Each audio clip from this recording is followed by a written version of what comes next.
Hey, welcome back, everybody. It's time once again for another episode of Let's Talk Real Estate, your weekly BS with Barry Saywitz about the current commercial real estate market here in Southern California, as we take a no BS look at both sides of the issues driving the market today to find the best solutions forward from the man who's always looking forward, Barry Saywitz. Hey, Barry. Hey, good morning, Paul. We're back here again to talk some more real estate. Good morning to our viewers and our listeners out there.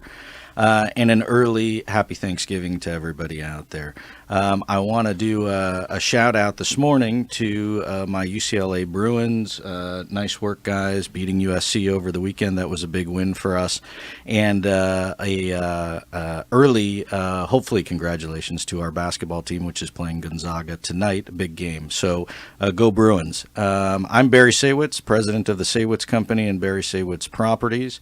And in my 30-plus years of doing commercial real estate, I've been on both sides of the transaction, both as a buyer and a seller, as a broker and a principal, and I've learned many things, and the one thing that I have learned is that it's important to look at both sides of the transaction and come up with the best solutions for dealing with the market and the ebbs and flows. And so today is no different, and with me today, our guest is Mark Bridge, who is the managing director of Cushman and Wakefield, which is a global commercial real estate brokerage company, and he's head of the apartment operations here in Orange County. Mark, welcome to the show. Thank you for having me. Yeah, so we're going to talk apartments today, which is near and dear to my heart. I love doing it. Probably could do it all day and in my sleep. So thanks for coming on, and I'm curious as to your perspective in terms of the market today, where it has been and where it's going. But first, in terms of your background, I mean, you've been doing this a long time. 21 plus years. Yeah, and all in Orange County and Yep. Southern California. And so you've seen a lot of changes in the marketplace and a lot of growth, certainly in Orange County, as far as the apartment side of things and just the overall growth of the economy. What's your take on the recent growth and the recent expansion in terms of just the overall lay of the land?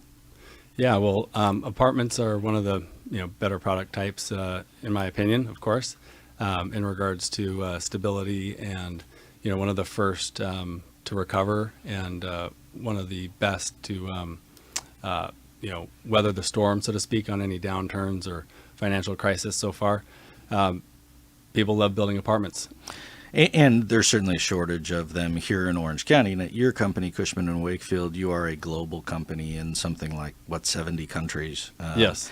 And so as a whole, the company's perspective relative to the apartments on a national basis, I guess let's start there. We'll drill down to Orange County. Okay. What is their view of the apartment markets around the country, obviously coming out of COVID, where you've had all sorts of eviction moratoriums and rent controls and just struggles with people struggling to pay their rent? Yeah.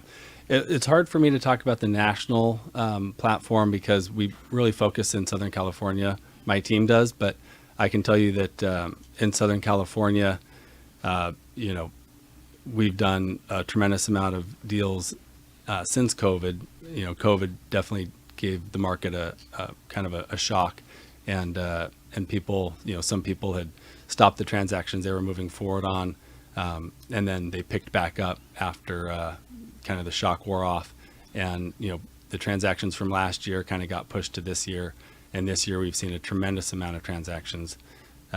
So from the national level, I'm sure it kind of plays in a little bit to the same effect, but for Orange County in particular, it's a very relatively stable market compared to other areas, even in Southern California. When the financial crisis happened, Orange County apartments did better than San Diego, LA, Riverside, San Bernardino, and they weathered the storm better. So Orange County is a very solid market. Very happy to be working this market. Yeah, and I would tell you, just from my own perspective, I mean, I believe in the conferences and the information that I've attended and gotten is Orange County is, if not the hottest, certainly one of the hottest markets for apartments in the country. And that's evidenced by just the very limited supply of apartments for people to rent, very limited supply of apartment buildings for people to buy. I mean, what's your take in terms of just the number of apartment deals out there that are available in terms of product relative to what it has been in the past? It seems like there's not a lot of stuff. Right, and that's definitely driving the market. Pricing and demand is there's not that many apartments for sale. The ones that do come for sale usually sell within a short period of time. Unless they're a little bit overpriced, and even those will get plenty of offers on them. But the market in Orange County has been driven by very good demographics, low vacancy rates, almost zero. I mean, right now it would just take you the amount of time it would take to renovate a unit and get it ready to lease up again, to lease out. So you're looking at 0 to 3% vacancy rates. You've got rent growth that is going to continue to go up, and I think we can do. But the rent growth, last year a lot of people didn't raise rents because of COVID, and so this year they're getting back on board. Great. And So now they're back to it. They're back to it. Are you finding that owners that are looking to sell, that they're then obviously raising the rent so they can try and get a higher price, and then the guy who buys it, he raises the rent because he had to pay a pretty good clip for the property and wants to try and get a return on his investment? Yeah, and to backtrack a little bit, before 1482, California rent control, there were a lot of owners that didn't raise their rents that often, knowing that if they needed to, they could raise them up to the market fairly easily. But then with California rent control, you've got the CPI plus 5%. So, CPI, I think it was around 3.3. So you're looking at 8.3%. A lot of people did earlier this year in Orange County. If CPI this year, I think it adjusts in April. So coming in April, if that's 5% plus, which I think it will probably be, so you're looking at 10% max according to AB 1482. So 10% max will be the increase, next year, and everybody went their max this year because they didn't do anything last year. And the current owners that didn't raise their rents before now realize they need to raise their rents to stay on top of the market. If they don't, they could fall behind. And so the owners that might not have raised the rents before are now doing it annually, according to the rent control policies. And do you find that the fear of from the federal level of Biden saying he wants to either adjust the estate tax or deal with the 1031 exchange and eliminate it or modify it, that has spurred older property owners to take an early retirement or shift their thinking out of apartments into something else, and that has now spurred some activity? So we always see a lot of older clients that go from apartments to single tenant, triple net deals that can be less management intensive. But earlier in this year, when you heard the rumors about the 1031 going away and increased taxes, I definitely think that anybody that was looking to cash out in the near future probably cashed out this year, thinking that next year is going to be higher taxes. With the 1031, some people did them because they thought that it might go away. Obviously, I think that's off the chopping block now. So. Yeah. Nobody's doing them that doesn't really just want to do them in general. There's a lot of people, the 1031 is such a great thing that people have had to create wealth with, and it's such a great tool, and it's created a lot of success in businesses, from 1031 accommodators to escrow and title companies and real estate, and again the triple net brokers and the apartment brokers working hand in hand, and then just helping average people build wealth. The 1031's been such a great tool, so I'm happy that's still around and definitely helps our business. And what I've seen, at least in our own, because we own quite a number of apartment buildings, is that there is more activity now, certainly than last year, but also that in Orange County there is still movement, people trying to trade up, people trying to do something different, as you said, maybe getting out of it and going to a 1031. And so what is the climate in terms of activity? So you get a listing on a property, you're going to go sell it. I mean, for our viewers out there, I was at a function over the weekend and somebody said to me, I'm thinking about buying an apartment building, right? People would like to get into it. It seems like the hot ticket to do. Certainly everybody would like to own a piece of real estate. But I don't think people truly understand the climate and how ridiculous the market is. And so you get the listing, you put it on the market. For our viewers, how does it go? Yeah, you price it right, you're going to get a lot of activity right away within the first, few days even. You're going to get offers and buyers competing for the deal. You'll get a lot of people that will come in very aggressive, just to try to win the deal and get it under contract and hopefully buy it. But there's a lot of things contributing to that. You've got low interest rates. You've got the inflationary concerns. You've got that's propelling higher rents, which then translates into higher pricing. So you've got a lot of money coming into the market too. One of the things that I learned about recently, a lot of people have been calling me.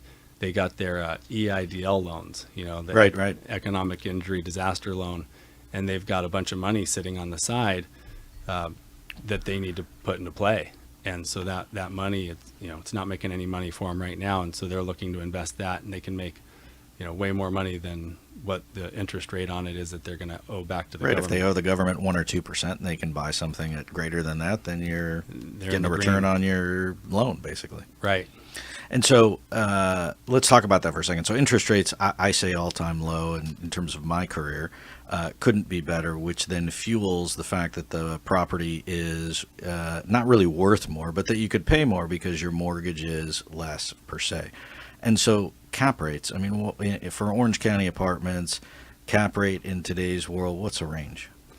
Yeah, so we sell a lot of the B and C class product, and I would say, depending on the coast and inland Orange County and other areas, somewhere between 4 and 4.75% on the incoming rent, not the market rent, cap rates in general. And so, with interest rates, if they do go up, I think the cap rates could also, finance law would tell you, interest rates go up, cap rates go up, prices come down a little bit. But I think that if the interest rates go up slowly, I don't think it would have an effect on the pricing.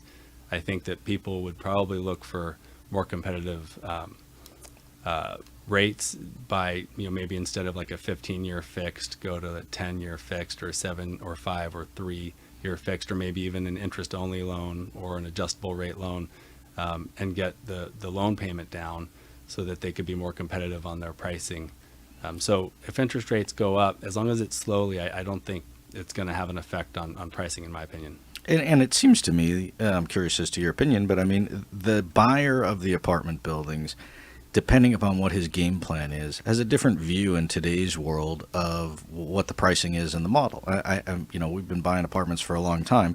We used to just look at the cap rate and look at the return. But if somebody's going to come in and fix the property up, he may look at the future rent. If somebody is in a 1031 exchange and just is fearful they don't want to pay the taxes, they have a completely different motivation than the next guy, or someone who, like you said, has cheap money from the government or foreign money coming in from another country, and they're just looking to place it. There's different strategies, and different people look at it differently, which also then sort of throws the logic of buying the apartment building at a certain cap rate out the window a little bit, don't you think? Sure. Yeah, you had a lot of foreign money coming in. I think we had a lot of, personally, we had a lot of Chinese money that was coming in. Yeah. And they were looking at the Class A product, which, and sometimes all cash.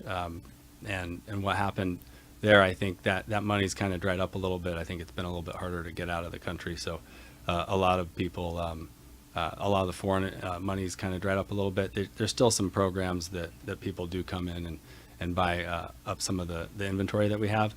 But I would say that, it's mostly the 1031 buyers and the local investors, first-time buyers too, but, a local investor versus somebody from out of the area can both be 1031 buyers. But the local buyers are going to have, they're going to be plugged into the brokerage community. They're going to know the market a little bit better. They're going to know how to underwrite the deals a little faster. They're going to know a lot more than somebody that isn't, familiar with the area. But they also, the ones that are coming in from out of the area, if they're in a 1031 exchange, they're under the gun. Right, and they don't care. Then they have to make a deal. I mean, I equate it a little bit to the first-time home buyer, right? Everybody says, oh, well, I want to buy a home, and then they go put an offer in on a house, and they lowball it, or they try and negotiate thinking they're going to get a deal, and after about the fourth or fifth time, the broker's telling them, look, you can't do this. You just need to go in at the asking price or even higher. And then you get seasoned and you get a little hardened as well, and by getting boxed out. And I think the same thing happens on the apartment side as well, which makes it difficult for the seasoned buyer because you have someone else who's doing things that may not be consistent with normal thought process. That's right. There's a lot of people that wish the cap rates were a little higher. They're probably not the best buyer today. It's the buyers that have maybe lost a couple of deals that have to get more aggressive, unless they're, if they're not in a 1031 exchange and they don't have to, work really hard to get the deal as fast as possible. They might take their time a little bit longer and, lose a couple of deals before they get more aggressive to win the last one. Yeah, and we have buyers clients on our brokerage side, and they want their cake and eat it too, and then you just can't even find it, right? And so it's hard to be the guy who's the bearer of bad news, saying, hey, look, what you want doesn't exist. It's like trying to buy a Mercedes with $5,000. You probably can't do that, right? So not one that runs. No, that's true. So I want to shift gears for a second to the tenant side of things, right? We look at both sides here, and so if you're a tenant in this market, to me, there's a couple of different challenges, and I'm curious what you think about it. But the guy who was looking to move, whether he was looking to upgrade or just do something different, and then COVID hits, and he decides, hey, I'm not moving, and I'm going to put it off, and now I'm going to go look and move. What is he faced with in today's environment today? Yeah, well, back when, last year, you had a lot of people that started to build up some, delinquencies, owners and tenants, they owed back rent, and it went on for a while. Most people that could pay did pay, but there, each owner faced, an individual situation. And so, yes, there was some COVID non-pays is what they call them. And the government stepped in, state of California, with a program for them to pay the owners the back rent that the tenants owed, but the tenants had to cooperate to get that done. And are you finding that the owners that had the tenants that didn't pay, are they getting compensated from the state, or? Yeah. So I'd say by September of this year, most of those delinquencies were gone. As long as the owner, worked with the tenant and applied to get that paid back. There's no reason why an owner should have a balance right now, because the government does allow you, if the tenant won't sign the paperwork, to get the rent paid, and there's no reason why they shouldn't, then you can evict them. So they wouldn't allow it before, but now with the government offering to pay the rent, if it's owed and the tenant won't do it, then you can get them out and get somebody in there that will pay rent. So there really is no reason to have a balance today, in my opinion. And some people said, look, you're going to see a lot of evictions because all the people who didn't pay, as soon as the eviction moratorium was taken away, then the owners would go and start to evict those bad tenants who didn't pay. Have you seen that sort of wave of evictions where owners are like, enough's enough? No, I haven't seen. I have seen where, for whatever reason, a tenant didn't want to, get the help from the state, and I don't know why. But so I have seen evictions take place, but not that many. I'd say it's in line with what I've seen in the past. So no less, no more. Yeah. Yeah, and the guy or the gal who struggled with the rent, who now says, okay, look, I realize things are back to normal somewhat, and I got to start paying the rent again, and they can't afford it, and then they go look to move to find something cheaper or smaller. Is it a struggle? Yeah, no, it's if they're leaving a current rent and they're looking to move to another place, then most 9 out of 10 times it's going to be a higher rent. They're gonna have to pay more. So unless they're moving out of the area, and with the pandemic, you saw a lot of people leave metropolitan, infill locations to some outlying areas. They could work from home and they wouldn't have to commute back in. They could find some more affordable housing. And I think, one of the things I was talking about was, Moreno Valley, we're closing 28 units in Moreno Valley today or tomorrow. And, we got a great price on that because that market has really done very well since the pandemic from, an inflow of renters to that market. Yeah, well, that's what I was going to ask you is, it seems to me that people don't want to spend the whole day in their car, so they don't want to commute. So they try and find a place to live that is closer to where they work, or vice versa, right? And so what that does is it forces people to sort of live and work in the same area, regardless of the price. So if I have to pay a premium, that's still better than spending time in the car and spending money on gas. Right. That's right. And that's why you see a lot of the rents and, especially in, some of the nicer areas in Orange County that just keep going up and up, and with the, inflationary concerns, the price of wood's gone up, the gas has gone up, everything's going up. Well, I think everything's gone up. Yeah. Right? So rent's got to go up, right? Rents and prices. Right. And the other thing I'm curious as your thoughts too is the amenities, right? So it never was as big of a deal as it is today, I believe, to have a patio or a yard or a balcony or some outdoor space that you can go, especially with COVID. You want to be outside and you want to get fresh air. And those properties that have those amenities seem to be much more attractive than ones that don't. And properties that don't have those amenities, at least from our perspective, we're putting them in. Yeah, no, amenities have become a big thing, especially for the millennials and the younger generations. They really like their amenities. So that's definitely something that the new designs are incorporating for development. And so for a tenant that's out there, I mean, any words of wisdom in terms of trying to find a place, you're looking around, it's slim pickings. If your credit's got some marks on it, it's going to be a challenge for you. Our landlords really being a lot more selective because a lot of them did get burned or had struggles. They really want to make sure they're going to deal with people that are going to pay the rent, and which makes it even more tougher. Yeah, no, it's tough to get a place that you really want. As long as you just try to make your credit as good as you can, and they do a background check, and so you're going to want to just make sure that you're in the best position. If you need a co-signer or somebody else on the lease, add that. But you want to make sure that you're in the best light for owners and landlords to rent to you. But overall, that background check and that application is kind of it's the same as it always has been. It's just really it's the tenant's choice now where they want to live. If they can work from home, if they can live in a different area with lower rent, with maybe more amenities, more value for what they're looking for, what they can do. Yeah.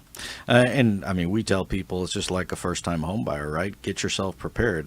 Get a letter, write a letter, give an explanation, and get yourself to the point so when you find something you like, you can present all of the background information so you look better than someone else if there's other people looking at it. That would go a long way. A long way, right? And so when you talk about these amenities and you talk about new product, it was interesting because I was driving here just in Irvine. You have plenty of new apartments from the Irvine company, which is the king of all the apartments. But at the same time, what I'm seeing is a lot of redevelopment where you're seeing whether it's industrial buildings or older office buildings or other just antiquated properties that have large parcels of land where they are knocking them down and they're building brand new apartments. And that seems to be the highest and best use in today's market.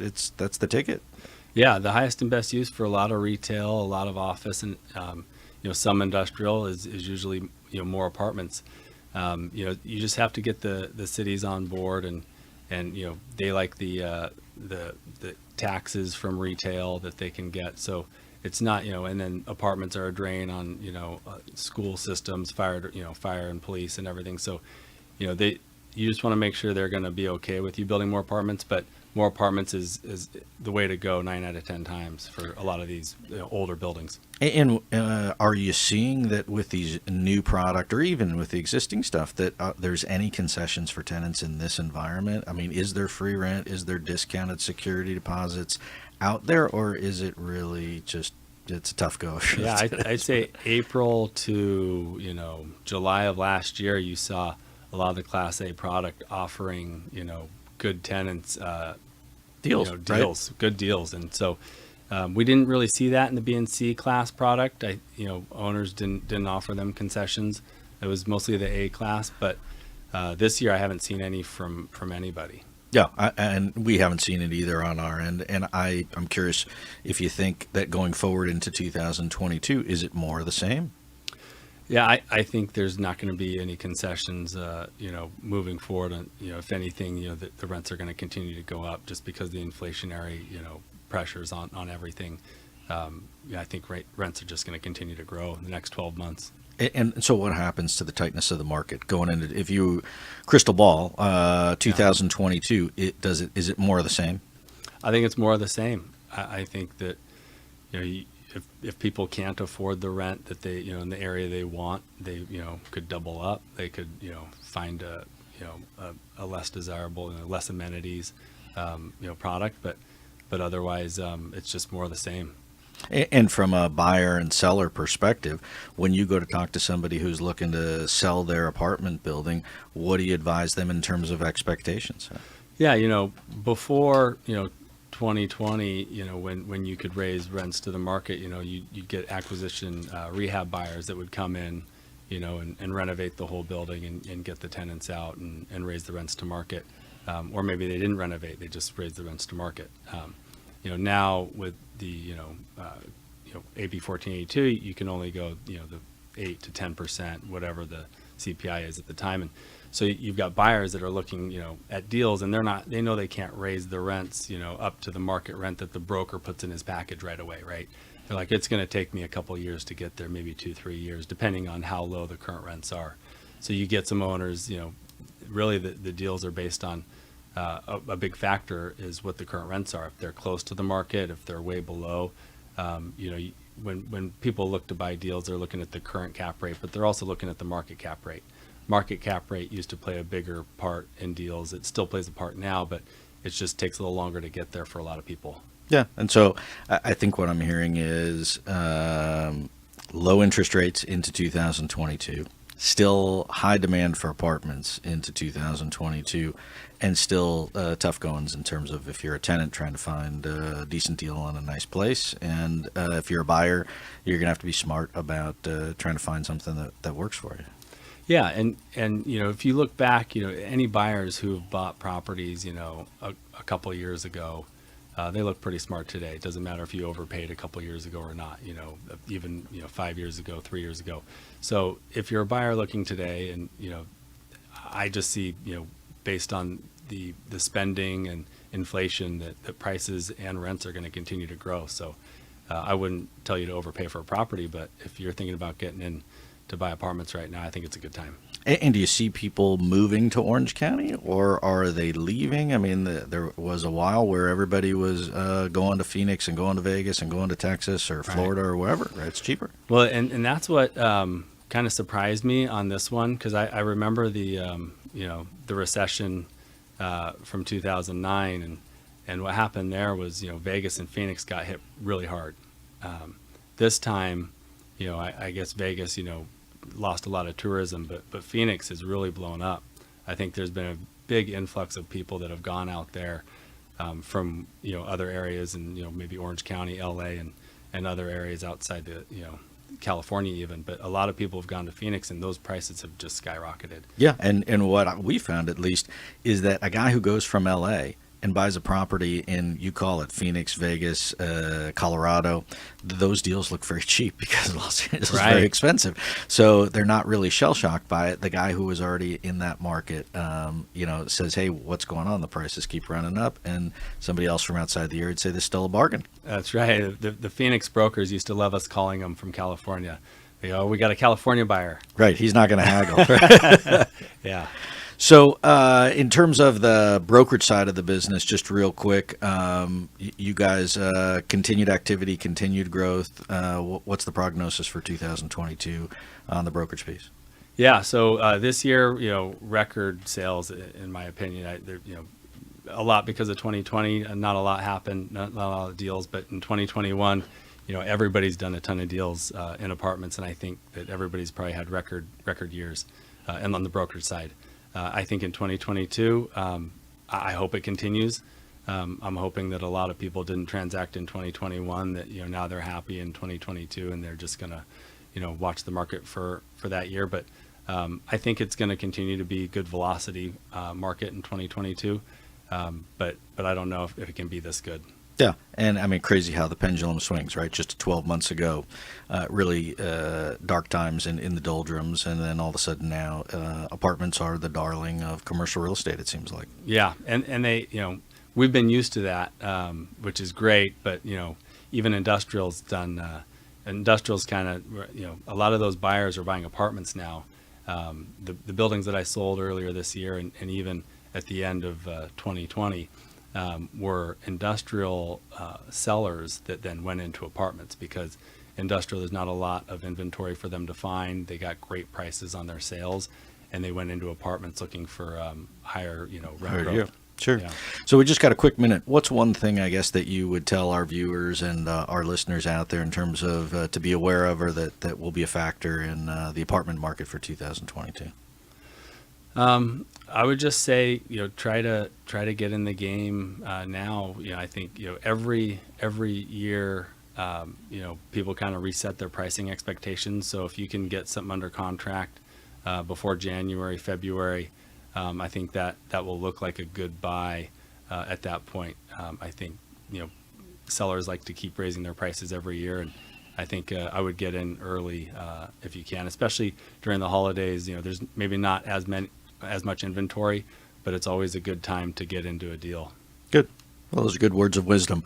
So, Mark, I appreciate you coming on the show and sharing your thoughts with us on the apartment market, and certainly wish you continued success in the coming year. For everybody here, I want to thank Paul Roberts and the whole team at OC Talk Radio, our producer Sophia, and again, wishing everybody a happy Thanksgiving and a healthy and prosperous new year. I'm Barry Saywitz, president of the Saywitz Company, and today has been a little more talking real estate, and we'll see you back here next week. Thanks for listening.